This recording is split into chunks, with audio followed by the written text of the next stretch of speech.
Olá! Sejam muito bem-vindos ao Circuito em Casa, uma programação online feita especialmente para você que está em casa, respeitando os protocolos de saúde para a contenção do Covid-19. O Circuito Municipal de Cultura é um projeto da Prefeitura Municipal de Belo Horizonte e da Fundação Municipal de Cultura em parceria com o CIRC. Eu sou Zora Santos e esse é o programa Histórias de Alimentar a Alma. Um programa onde aprendemos com cozinheiras e cozinheiros de diversas regionais de Belo Horizonte receitas que podem ser feitas aí, na sua casa. Hoje vamos revelar um segredo de família, uma receita tradicional do Léo Araújo, lá do bairro Marajó. O Léo é dramaturgo, poeta e escritor. Ele foi nos cantinhos das Minas Gerais e colheu receitas que hoje compõem o livro Trem da Roça. Hoje, o poema está no prato Doce de Pão. Vamos lá?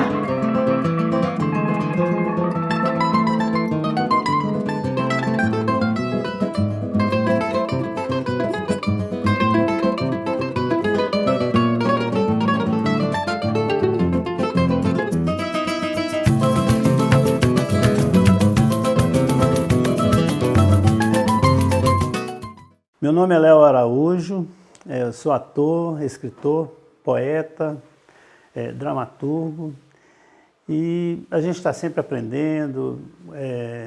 Eu fiz 8 livros, né, que eu editei independentemente, só que a gente depende, né, das pessoas que compram, depende de quem lê, e é sempre bom, é sempre prazeroso a gente conseguir, né, uma vitória que o esforço é muito grande dentro do campo de pesquisa e para produzir não é fácil.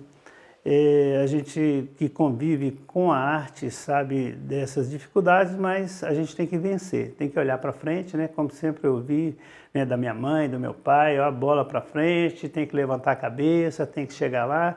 Então, com isso em mente, né, eu tive força suficiente para poder vencer, né? Ou seja, essa conquista de escrever e editar por conta própria 8 livros. Eu trabalho com a arte, eu vejo que desde pequeno, desde a infância, os primeiros anos, aos 7 anos, eu fui premiado com um poema que eu escrevi na escola que eu estudava, eu estava no primeiro ano, né?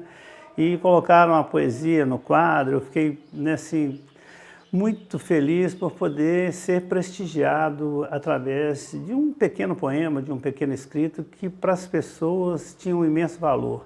E para mim principalmente, porque eu vivia numa cidade muito pequena, Cerro, entre montanhas, né? E a gente tentava olhar as coisas depois das montanhas que cercam a cidade. E esse voo, né? essa plenitude em conseguir escrever alguma coisa que as pessoas dão valor, me fez repensar, né, a questão de um dia escrever um livro de poesia. Eu cresci, né, nessa cidade, Cerro, uma cidade pequena, histórica, e aprendendo valores, né? Então acho que parte da construção dessa poesia, desse pequeno poema que eu fiz aos 7 anos, é o entendimento daquilo que me cercou nesse momento, né? Que é ouvir da minha mãe, dos avós, olha, a educação vem do berço, né? Vamos respeitar as pessoas, vamos respeitar os mais velhos, aquela reunião em família, né? O almoço, todo mundo junto, né? Hoje é difícil reunir, cada um vai para um lado, mesmo assim a gente ainda consegue, né? Eu tenho filhos até fora do Brasil, mas eles estão voltando também.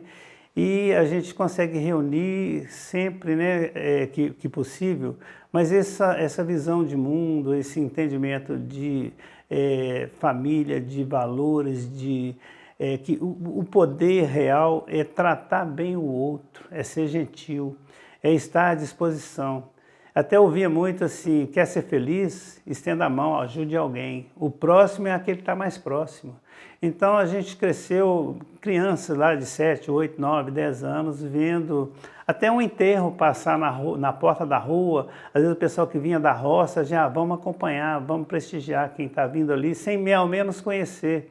E isso me deu assim, uma visão de mundo em que os valores perenes, né, aqueles que realmente duram, essa troca, esse olhar para o outro, né, é o sorriso, é estar à disposição. Então, eu acho que eu me fiquei à disposição da intuição. Depois que eu deixei a carreira de futebol, que eu joguei até 85 e depois passei também pelo futebol de salão. E a partir de 99, eu e meu irmão gêmeo falamos assim, vamos escrever um livro? E o primeiro livro que a gente fez foi de poesia, inclusive um livro gêmeo, né, que é um lado da capa eu fiz e o outro lado ele. Então tem que virar o livro de cabeça para baixo para poder ler o outro lado. Então foi o primeiro esforço que a gente fez em fazer. A gente não conseguia fazer dois, a gente fez 2 em 1. Né? Então foi um momento assim, de dificuldade, que a gente tinha fechado uma empresa e resolvemos partir para a literatura, mas com um propósito nobre de dar sequência, de dar continuidade a essa veia artística que a gente estava conseguindo entender que é possível construir alguma coisa através do sentimento que a gente tem pela vida, pelas pessoas. Então esse primeiro livro foi em 99, daí surgiram outros livros, né, de causos, aí eu tendi um pouco assim também para essa questão da mineiridade, da linguagem, né, e até chegar nesse momento de construir um livro que eu acho assim, de extrema importância para mim e para as pessoas do interior de Minas e para quem lê, para quem vê o livro, que é Trem da Roça, que é nada mais do que a simplicidade colocada em um livro, na construção das coisas simples que a gente faz no dia a dia, das coisas que a gente alimenta, e principalmente não só o alimento físico, mas também o espiritual, porque o prazer, a alegria nos satisfaz também. O livro Trem da Roça, eu levei de 2 a 3 anos indo até as cidades pequenininhas, mas eu procurava ir até algumas roças para poder conviver com as pessoas e sentir, perceber o sentimento deles com relação àquilo que eles se alimentam, àquilo que eles convivem no dia a dia. Até interessante chegar em algumas cozinhas e ver que as pessoas de pé no chão, sem um calçado, e eu também tirava o meu calçado e ponho o pé no chão, porque eu acho que é sentir o que a pessoa sente, a gente precisa participar daquilo que ele vive, daquilo que ele convive. E até o copo para servir o café, aquela caneca esmaltada, e às vezes tinha um copo de vidro, eu falava, toma aqui o copo de vidro. Não, eu prefiro essa aí, essa esmaltada aí, porque essa aí é raiz, eu quero tomar nesse, o café. Então a gente aproxima, consegue entender, né, o olhar dessas pessoas para o outro, porque a intenção maior é servir, né? O fato de fazer um bolo e ficar olhando para a gente com aquela carinha boa, falar, come aí, fica à vontade, né? Então isso aí, até arrepio de lembrar, porque é o sentimento que a gente vê que vai ali naquele alimento também. É como eu num poema que eu cito, que para falar do mineiro, a gente tem que entrar na cozinha, porque alimento é coisa sagrada. E o melhor tempero é o carinho. Então é isso, ser mineiro é isso, ser mineiro é ser paciente, é esperar a hora certa. Principalmente à beira de um fogãozinho a lenha, mordiscando umas quitandas, assada em forno de barro, com um cafezinho de rapadura. Imagina comadre, imagina compadre, aquele cheirinho melado, escoando terreira fora e os barulhinhos dos biscoitos quebrando cá dentro dos ouvidos. Mas não é preciso pressa não. Por causa de quê? Mineiro não perde o trem. E não carece de ter muito também não. Despeja logo um sorriso, desculpa para uma boa prosa. Mineiro não se aperreia à toa não. Ele não assenta, ele fica de coca. Ele não descansa na enxada. É mais um pretexto para espiar as formigas.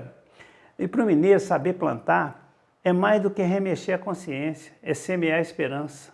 É dormir tranquilo, com a cabeça leve, convidando aos que o visitam a sorrir com ele e a participar daquilo que ele tem de melhor. É por isso que eu sou mineiro da Gema, uai. A família, né, saiu do Cerro em 74 e a gente morou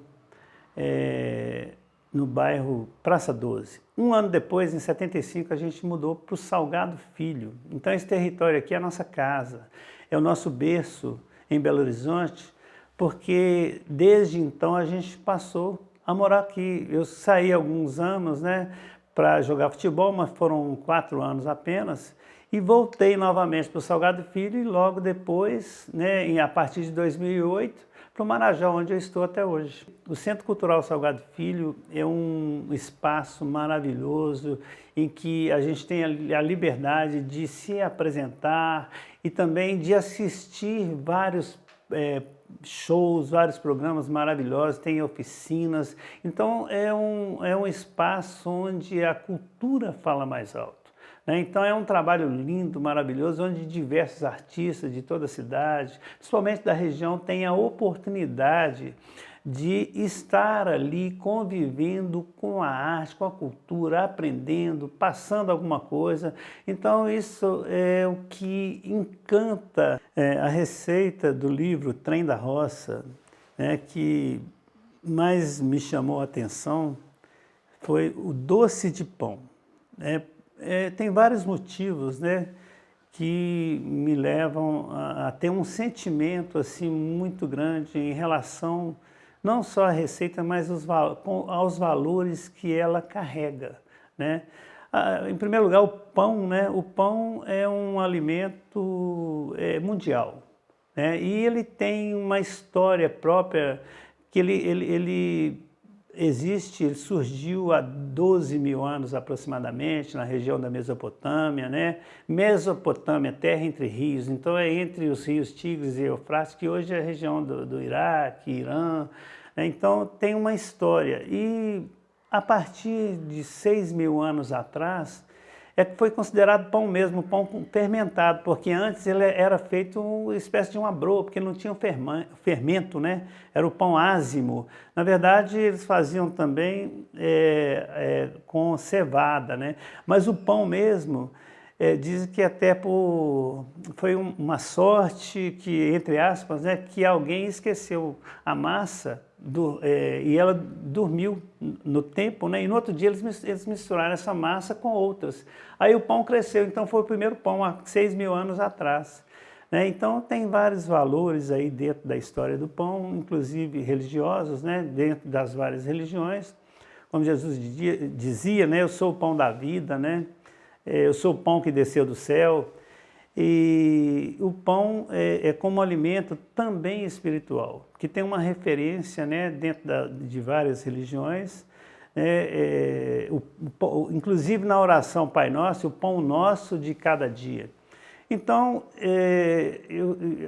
diante de todo esse contexto, a minha mãe, ela sempre muito religiosa, minha avó, minhas tias, minha família, a gente reunia, rezava o texto, reunia em volta do fogão a lenha para contar história. Então tem várias coisas, e não só esse doce, mas também outros que ela fazia no tacho. Inclusive está aí o tacho, 60 anos já que o tacho está fazendo aniversário. Depois de alguns anos, mudou-se para lá a minha madrinha de batismo e a dona Laide. Então um dia minha mãe desceu o quintal, olhando uma hortinha aqui, outra ali, cuidando das galinhas. Tinha as galinhas que a gente conhecia pelo nome. A galinha botava, cantava, não, tinha nome, a gente conhecia pelo cantar dela, Então cantavam, minha mãe, vai lá que a fulana botou. Já sabia, já conhecia pelo nome, E era certo. Mas minha mãe lá na beira da cerca, assim, e nisso a dona Laís, que era vizinha ao lado, desceu também.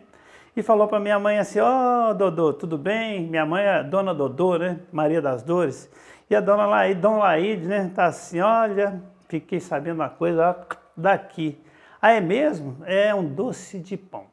Sabe aquele pão duro que você ia dar para as galinhas, para os cachorros? Não pode desperdiçar, não. Tem um doce de pão daqui e ensinou para minha mãe o doce de pão.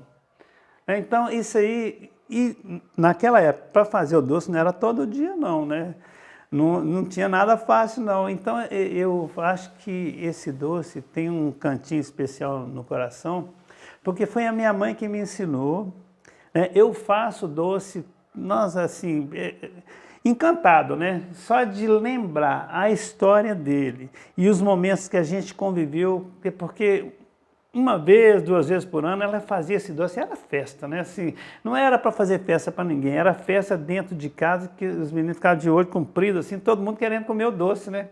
Cachorro, coitado, não chegava nem na rapa, né? Então, e era briga, né? Porque tinha a rapa do tacho, tinha a briga para cada um pegar um cantinho do tacho para poder comer a rapa. Então, isso aí marcou muito a minha vida, porque tem uma história, tem valores, né? Principalmente sabendo de tudo que eu convivi, né, na infância, ouvindo, né, diariamente, ô menino, ó, essas coisas pode fazer não, isso aqui é fazer o bem, sempre ajudar quem está do lado, então vamos respeitar as pessoas. Então isso aí me faz lembrar de o doce não só como um alimento prazeroso, que tem uma história, mas que tem principalmente um valor da alma, né, do coração.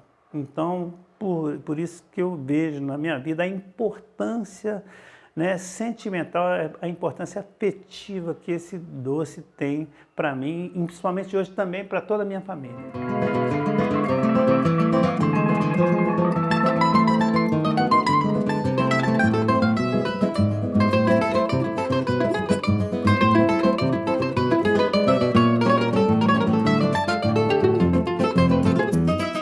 Aqui estão os ingredientes da receita, né? São o leite, né? São 4 litros de leite. Pãezinhos, pode ser o pão francês, o pãozinho comum, ou pode ser o pão doce, pode ser o pão sovado, pode ser o pão integral, né? Isso aí depende do gosto de cada um. A gente usa a canela em pó, como a canela em pó, um pouquinho de cravo, né? O queijo que é ralado, né, no final, por cima do doce. Bom, na receita eu estou usando aqui o açúcar mascavo, mas fica a critério de cada um. Pode usar o açúcar cristal, pode usar também a rapadura, o melado, até mesmo um açúcar diet. E para dobrar a receita, a gente pode dobrar o número de pãezinhos, porque na medida que a gente está passando aqui, são 4 litros de leite, 5 pãezinhos de sal, né? Então, colocar 8 litros de leite, 10 pãezinhos de sal. Eu vou serrar aqui o pãozinho, né? Mas o ideal, como eu já fiz um doce, eu deixei esse pãozinho aqui pouco tempo no saquinho de papel. O ideal é deixar pelo menos 3 dias para ele ficar bem firme mesmo, né? Eu estou usando aqui o pão doce e o pãozinho de sal.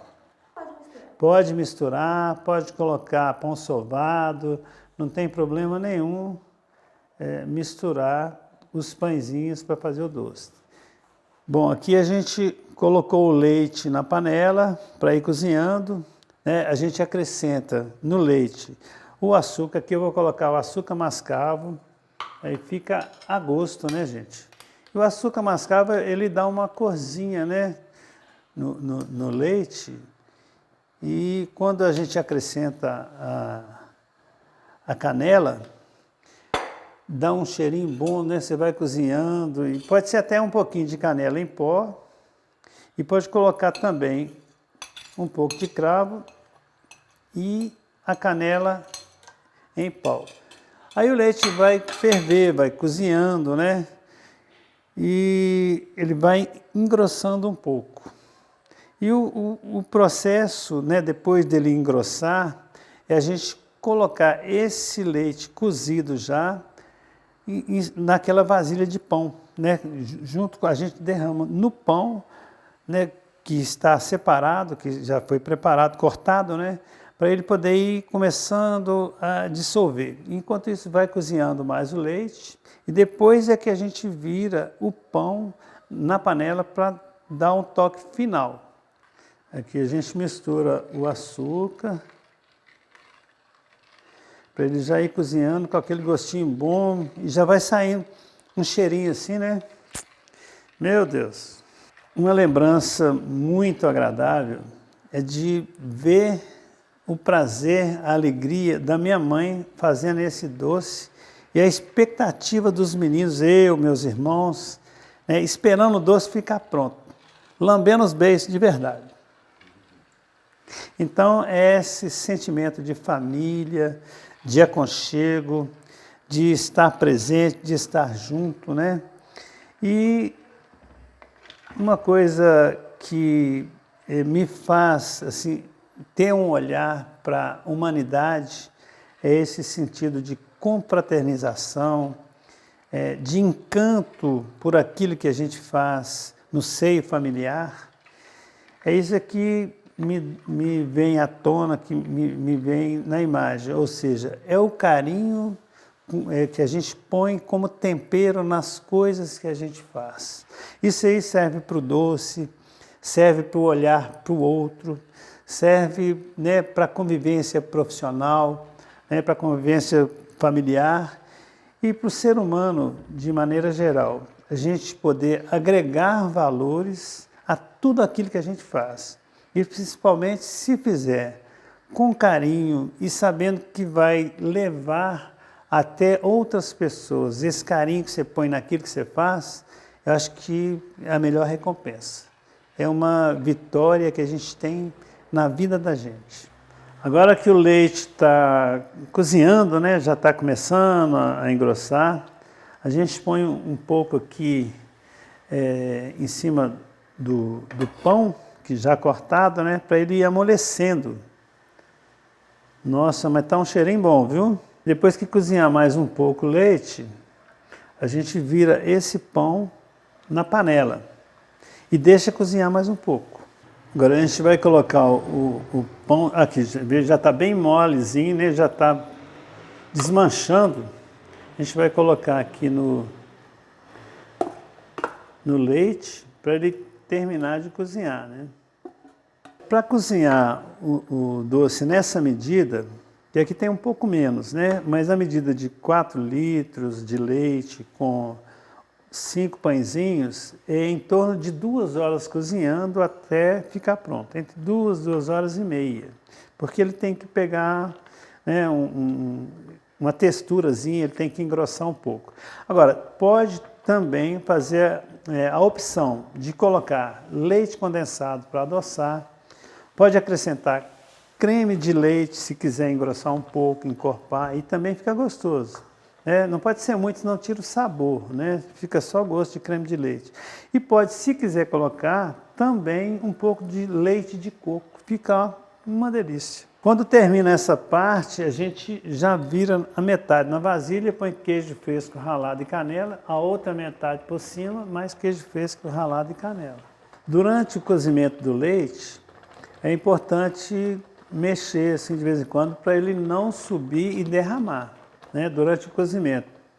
Então tem que ficar do lado vigiando, né, para o leite não derramar. Agora o doce já está pronto, né? Está com a textura boa, está bem cremoso. E a gente põe na vasilha.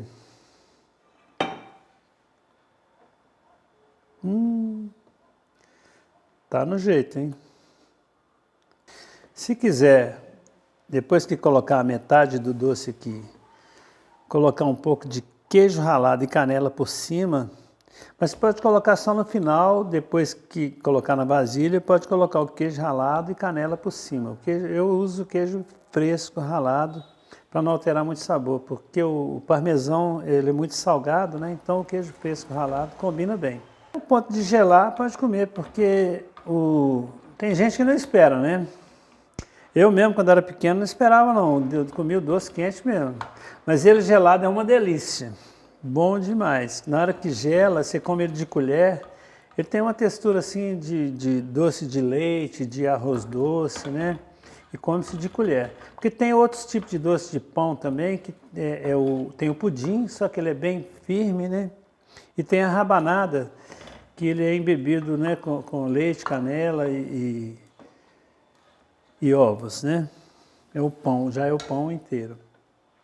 Bom, aqui a gente põe a canela e o queijo ralado.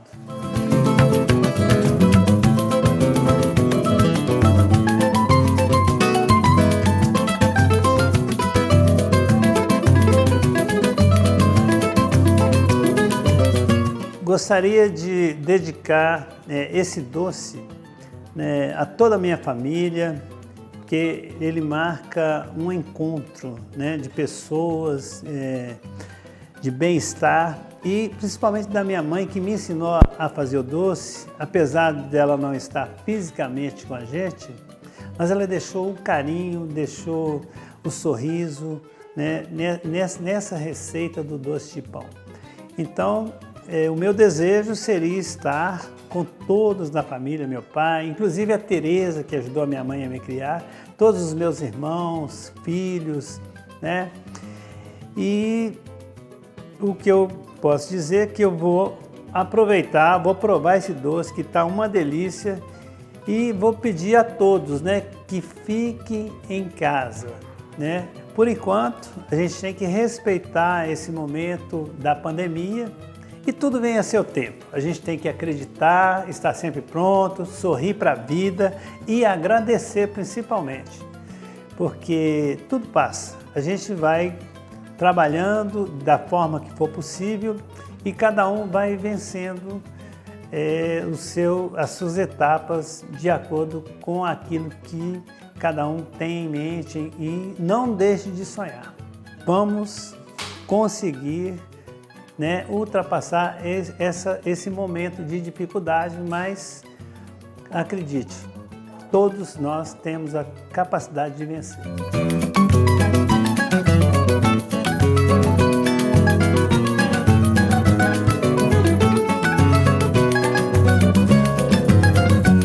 Ai, que saudade dos almoços em família, né? Da receita da mãe que aprendeu com a avó, que ensinou ao filho e virou tradição. Esse episódio de Histórias de Alimentar a Alma vai permanecer disponível no YouTube da Fundação Municipal de Cultura e no IGTV do Instagram, para você que quer assistir novamente ou dar a dica para um amigo que não assistiu. A programação completa poderá ser encontrada nas redes sociais e no site www.circuitomunicipaldecultura.com.br. Obrigado a você que assistiu. Fique ligado. Se puderem e sempre que puderem, fiquem em casa.